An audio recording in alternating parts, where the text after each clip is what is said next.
3个鸡蛋1碗面，教你做酥掉渣的糖心果子，酥酥软软不油腻，越嚼越香。喜欢的朋友一起来做吧。150克面粉，加入1个鸡蛋，10克油，40克水，搅拌成絮状，下手揉成光滑柔软的面团。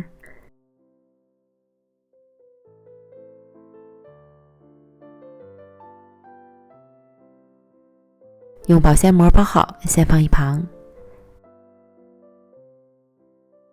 再来准备250克面粉，加入2个鸡蛋，2克泡打粉，1克小苏打，65克油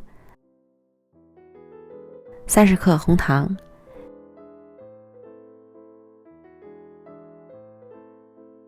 下手揉成面团。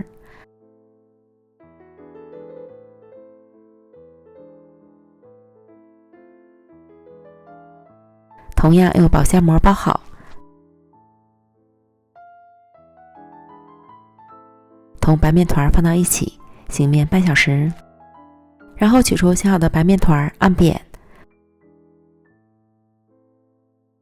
包入红糖面团，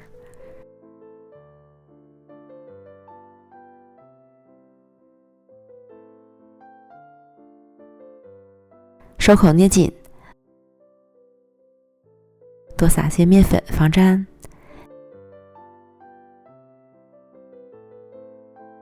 先用擀面杖将面团压匀，再擀成一个长方形的面饼，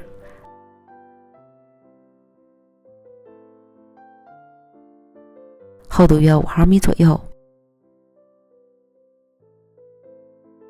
再切割成小长方形，取一个面片，中间划一刀，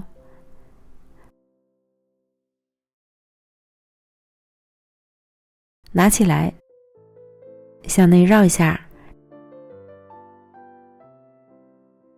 这样一个生坯就做好了。依次将剩下的全部做完。锅中做油，油温烧至5成热，转小火，下入果汁生坯。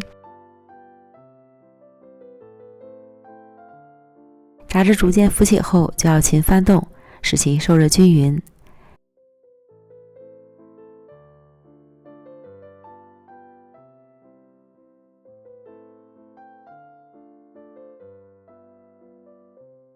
直到炸至表面微黄，形成叶壳状，即可快用捞出。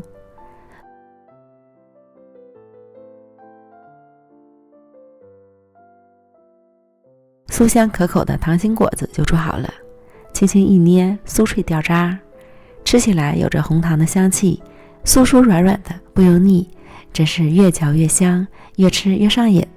喜欢的朋友就赶快安排起来吧。今天就给大家分享到这里，咱们明天见，拜拜。